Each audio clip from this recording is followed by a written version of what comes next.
La vélorue, c'est une alternative à la piste cyclable. Les voitures devront circuler derrière les cyclistes. La priorité est donnée aux cyclistes.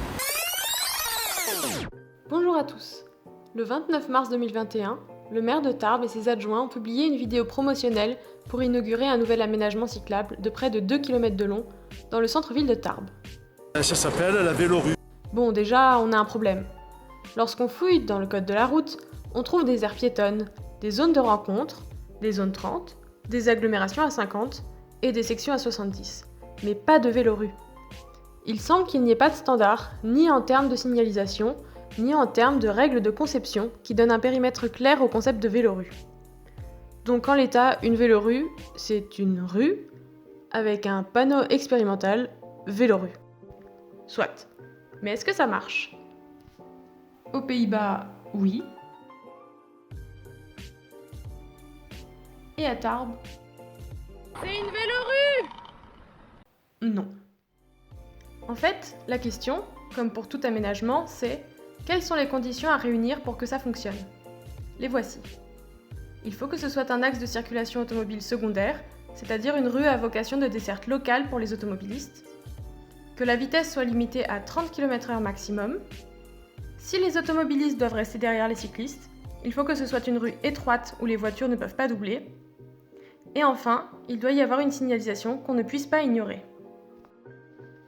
Je vais illustrer avec quelques exemples, ça sera plus clair.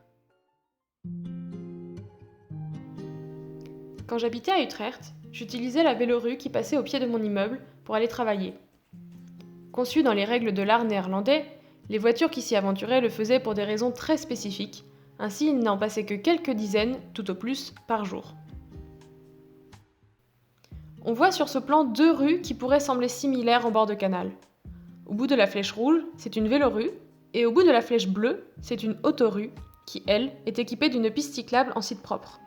Ainsi, on ne mélange pas le trafic automobile et le trafic cycliste, qui sont trop différents pour cohabiter sur les mêmes chaussées. Si on souhaite se rendre de ce pont au prochain pont en voiture, un planificateur d'itinéraire comme Google Maps ne nous proposera jamais de passer par la vélorue.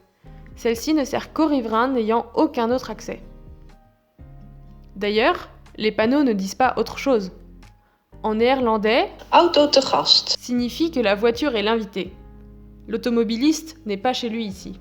Bref, une vélorue aux Pays-Bas, c'est un axe secondaire très peu fréquenté par les voitures et de ce fait, plus facile à emprunter par les cyclistes.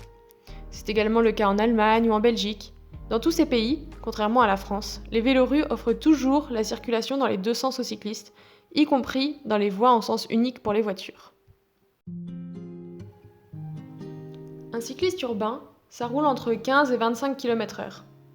Si les voitures doivent rester derrière, il est impensable qu'elles puissent dépasser cette vitesse sans mettre les cyclistes en danger lorsque la rue n'est pas large. Le CEREMA, Centre d'études et d'expertise sur les risques, l'environnement, la mobilité et l'aménagement, dont une des missions principales est d'apporter un appui aux collectivités territoriales en matière d'urbanisme, d'aménagement et de développement durable, le CEREMA a proposé ce tableau pour déterminer l'aménagement cyclable en fonction du trafic automobile. On peut voir que le CEREMA recommande de ne pas recourir à une vélorue lorsque la vitesse maximale excède 30 km/h. Au-delà, il préconise un aménagement en site propre. On comprend bien pourquoi. En pratique, les vélorues sont donc généralement en zone 30, comme ici à Bordeaux, Dijon et Strasbourg, voire même en zone 20 à Grenoble.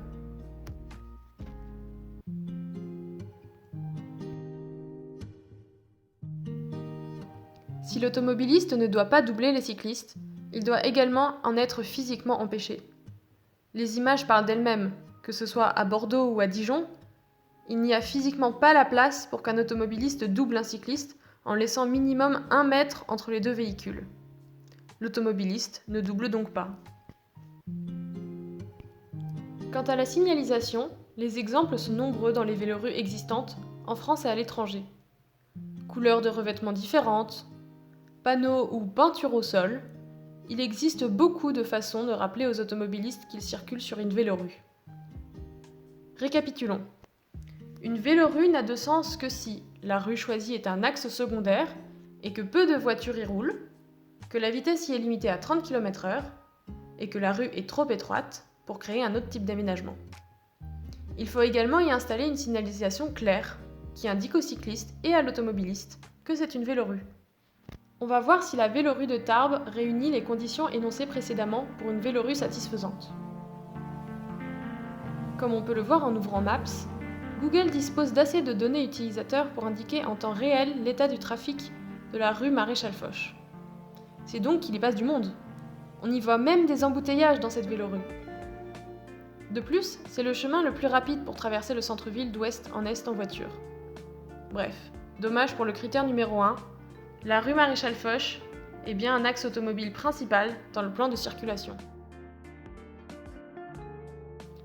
Ensuite, on ne voit aucun panneau indiquant une limitation de vitesse. La vélorue est donc limitée à 50 km/h comme le reste de la ville, ce qui est largement au-dessus des recommandations pour une vélorue. Imaginez un peu le différentiel de vitesse qu'il peut y avoir.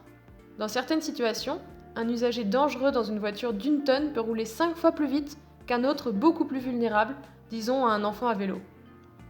Un moment d'inattention de la part du conducteur, et c'est le drame. Note aux aménageurs pour plus tard, pour passer une rue à 30, un panneau ne suffit pas. Il faut que les infrastructures, comme des ralentisseurs ou des chicanes, empêchent physiquement d'aller plus vite.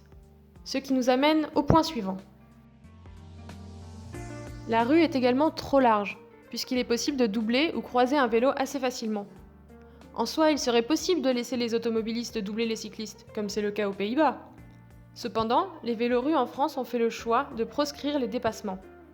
Il faut donc que ça se voie dans l'aménagement de la rue.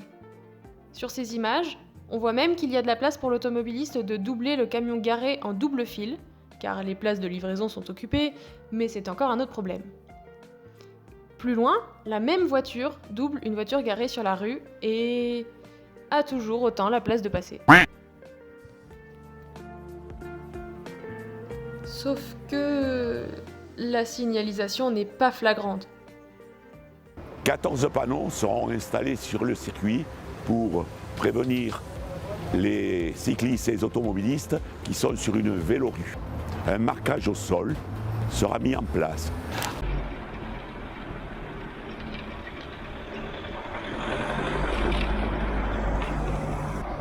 On me double, très bien. On me double.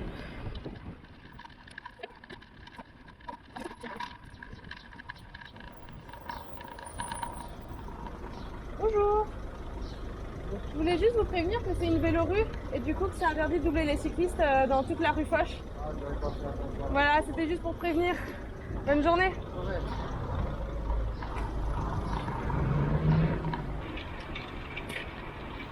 Un autre exemple avec cet automobiliste qui roule à gauche, à droite, pour voir s'il n'y a pas une ouverture pour me doubler.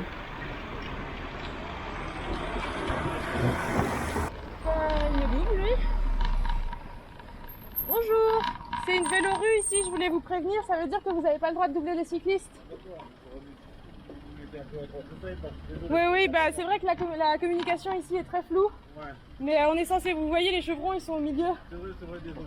Pas de soucis, bonne journée. On voit bien que dessiner des chevrons tous les 50 mètres avec un pictogramme vélo ne suffit pas. Ça arrive très vite derrière moi.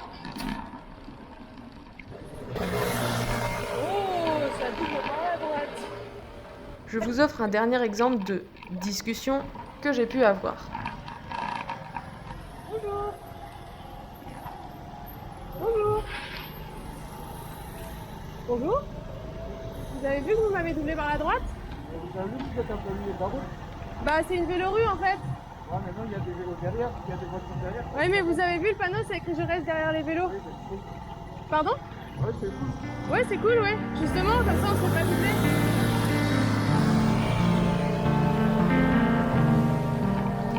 Bon, on voit bien que les conducteurs n'ont absolument aucune idée que c'est une vélorue et que les cyclistes y sont prioritaires. Il y a plein de façons de signaliser une vélorue comme montré précédemment. Il faut juste se donner la peine d'essayer en regardant ce qui se fait à l'étranger par exemple. Mais tout va bien, puisque le Tour de France a identifié Tarbes comme un lieu vélo-friendly.